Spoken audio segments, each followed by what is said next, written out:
Merci d'être au rendez-vous d'Économie de Max sur i24 News. Au programme de cette édition, la nouvelle route qui mène de la Turquie au monde arabe passe désormais par Israël. L'interminable conflit syrien a fait du pays la porte d'entrée du Moyen-Orient. Peu à peu, Haïfa s'est substitué au port syrien de Tartous ou Latakia. Comment gère-t-on côté israélien cette évolution économique, politique aussi? Dan Katarivas du patronat israélien sera avec nous dans quelques minutes. Voilà pour le sommaire et bienvenue à tous. Un point d'abord sur l'actualité de ces dernières heures avec à la une ce méga contrat énergétique qui va faire d'Israël le premier fournisseur de gaz naturel de la Jordanie. Sylvan Shalom, le ministre israélien de l'énergie, l'a annoncé ce matin, un accord historique à 15 milliards de dollars et il survient après de nombreux mois de négociations. Le gaz sera extrait du gisement offshore Léviathan dont les réserves sont estimées à plus de 500 milliards de mètres cubes. Le gouvernement avait autorisé, on le rappelle, d'en exporter jusqu'à 40%.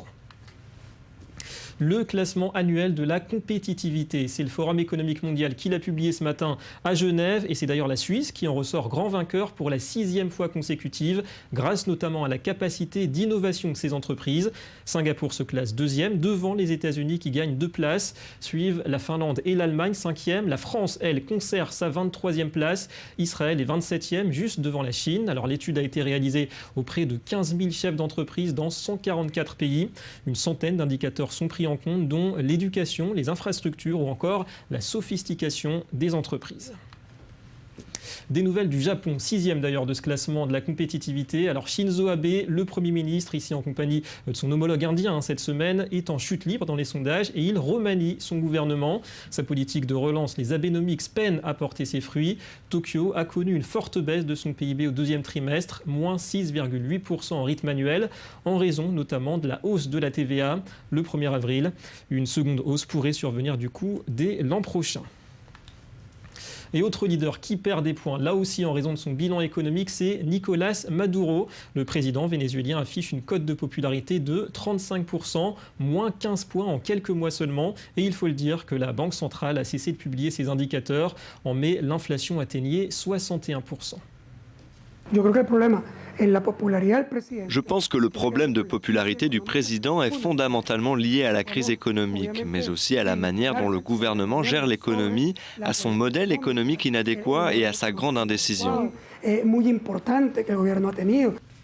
Le dossier ukrainien, à l'heure où on évoque un cessez-le-feu dans l'est de l'Ukraine, alors le FMI a averti hier que son plan de sauvetage, 17 milliards de dollars, pourrait s'avérer insuffisant en raison des combats. Dans le même temps, la Slovaquie a commencé à livrer du gaz au profit de Kiev. On sait que l'Ukraine est privée du gaz russe et ses réserves ne peuvent satisfaire ses besoins pour l'hiver. Ce nouveau flux de gaz, en sens inverse, améliorera la sécurité énergétique de l'Ukraine. Ici aura été créée une possibilité de transport de gaz depuis l'ouest vers l'est de l'Union européenne.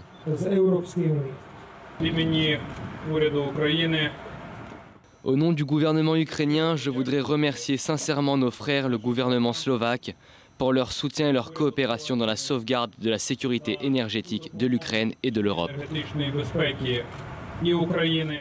Et à propos d'énergie, Singapour a inauguré hier une caverne destinée à stocker jusqu'à 1,5 million de mètres cubes de pétrole à 150 mètres de profondeur. Coût des travaux, plus d'1 milliard de dollars. L'objectif est de renforcer l'industrie pétrochimique.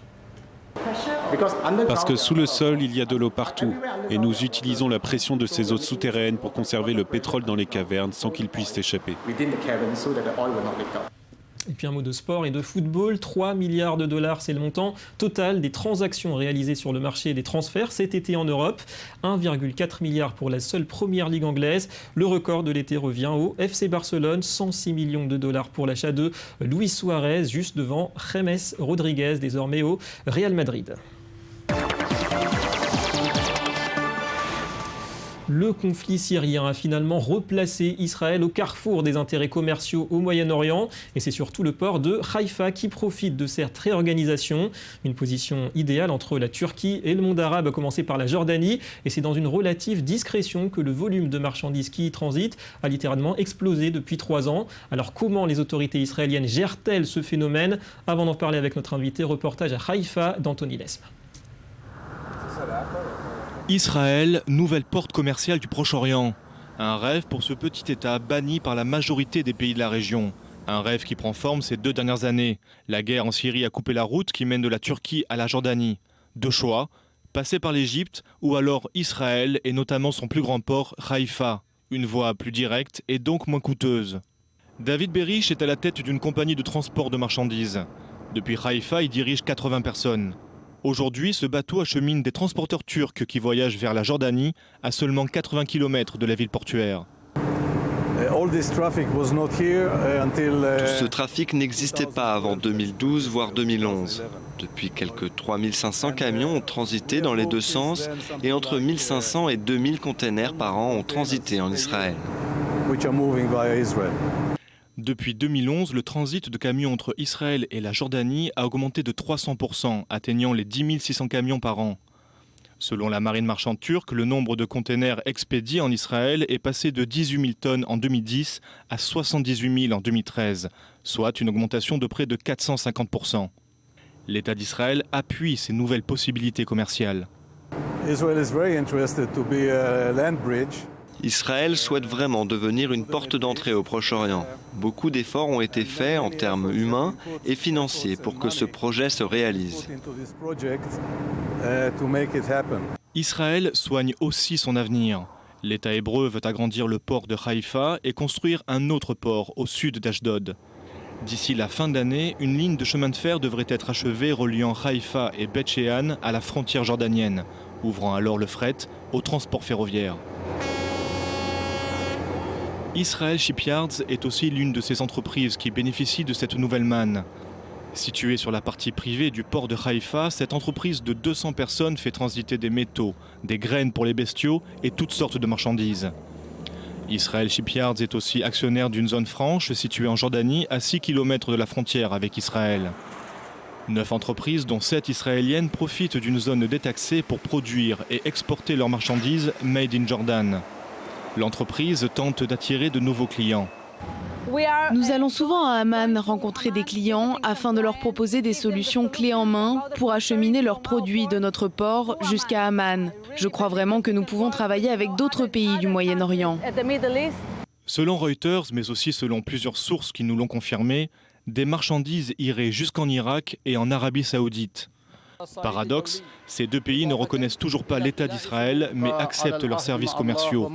Il faut dire que la documentation montre souvent l'origine des marchandises, mais pas leur itinéraire. De sorte que les autorités peuvent ignorer le rôle joué par Israël, ou du moins, fermer les yeux. À l'heure où les forces djihadistes cherchent à conquérir l'Irak et s'approchent de la Jordanie, le développement de cette nouvelle route pourrait être menacé. Mais d'un autre côté, le contexte géopolitique place Israël dans le camp des pays arabes modérés et fait de l'État hébreu un partenaire stratégique incontournable. Une nouvelle donne qui peut se traduire par une augmentation des échanges économiques. Voilà pour ce reportage signé Anthony Lesme. Et nous avons le plaisir d'accueillir le directeur des relations internationales du patronat israélien. Bonjour Dan Katarivas. Bonjour. Merci d'être avec nous. Alors d'abord, ce qui frappe dans cette affaire, c'est un petit peu le caractère incognito de ce nouvel axe commercial entre Israël et les pays arabes. Est-ce que c'est un sujet qui est sensible politiquement ? Écoutez, c'est pas qu'il est sensible, mais je pense que le moins on en parle, le mieux ça vaut, puisque d'abord les affaires, on préfère faire les affaires derrière des portes fermées, et il n'y a aucune raison d'exposer au plein soleil ce genre d'opération, surtout en pensant qu'il y a des personnes qui veulent nuire à ce genre de contact qui se développe entre nous et nos voisins. Alors c'est encore assez fébrile. Pardon ? C'est encore assez fébrile. Écoutez, c'est une réalité sur le terrain, c'est une très bonne réalité. Ça prouve à quel point l'économie, finalement, peut jouer un rôle positif dans la région. Et le moins on en parle, le mieux ça vaut. Ouais. Alors, dans cette affaire, d'après vous, qui est le plus demandeur ? Est-ce que c'est Israël ou c'est des pays arabes, la Jordanie, l'Irak, la Turquie aussi ? Écoutez, c'est un cas, je dirais, où tous les participants sont gagnants. C'est ce qu'on appelle du win-win situation. Les Turcs avaient un problème d'acheminer leurs marchandises dans le Golfe. La Jordanie voulait continuer à développer sa position en tant que pays transit. Israël a des facilités portuaires qui peuvent être mis à l'usage de ce genre de transit. Donc tout le monde a y gagné et donc c'est un win-win situation et c'est pour ça que ça marche et pour ça que j'espère que ça va continuer à marcher. Alors justement, économiquement, pour Israël, ce développement du commerce régional, y compris avec des pays voisins qui étaient plutôt hostiles jusqu'à présent, l'Arabie Saoudite et les pays du Golfe, est-ce qu'il y aurait des conséquences en cas de retour de la stabilité en Syrie? Est-ce que finalement on s'apercevrait que tout ça c'est du provisoire et que c'était transitoire? Au contraire, je pense que ça prouve que tout ça, ça peut continuer. Il n'y a aucune raison, si dans une situation de guerre et d'instabilité politique, ce genre de réseau se développe, pourquoi pas justement quand la situation revient à la normale et qu'au contraire on a justement la possibilité de développer dans un climat plus pacifique. Au contraire, espérons que le jour où je dirais la paix règne dans la région, ce genre de projet ne peut que s'amplifier et s'agrandir. Donc c'est déjà des bonnes bases d'après vous. Alors l'État d'Israël, comment est-ce qu'il investit aujourd'hui justement pour renforcer cette voie? On a parlé dans le reportage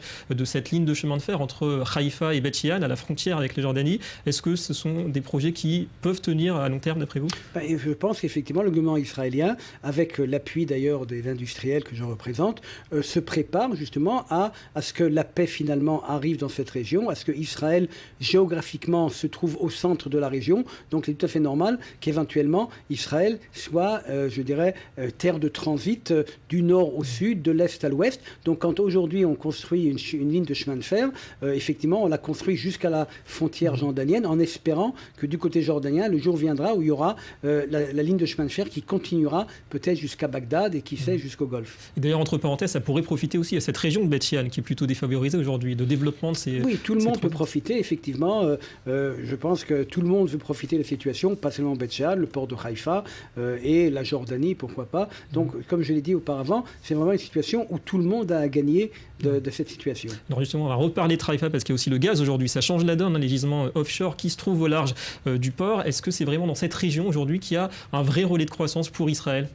Oui, le gaz certainement est, je dirais, une bonanza pour Israël. Cela va avoir des influences certainement positives, certaines influences néfastes comme par exemple le shekel qui va se renforcer, ce qui est mauvais pour les exportations. Mais il est certain que la région et le fait qu'Israël a trouvé du gaz, cela est une chose très positive, et la coopération qu'il peut y avoir, parce que nous vendons par exemple déjà du gaz à la Jordanie par des compagnies privées. Il se peut qu'un jour viendra où on vendra du gaz à l'Égypte, il en est question également. Donc vous voyez que finalement Israël petit à petit peut s'intégrer dans la région et que tous les partis au Moyen-Orient peuvent bénéficier de cette situation. Alors justement, pour finir en deux mots, ces amorces timides de rapprochement entre Israël et les pays arabes, est-ce que vraiment ce sont des intérêts économiques qui dictent ces rapprochements aujourd'hui?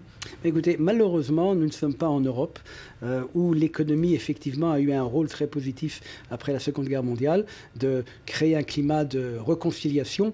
Malheureusement, dans notre région, on a essayé depuis des années à développer des relations économiques avec nos voisins, mais apparemment, le sécuritaire, le politique a l'air de dominer un peu plus ici que l'économique, mais il ne faut pas pour autant laisser l'économie dehors. Merci Dan Katarivas pour toutes ces explications. Et on passe au Media Watch.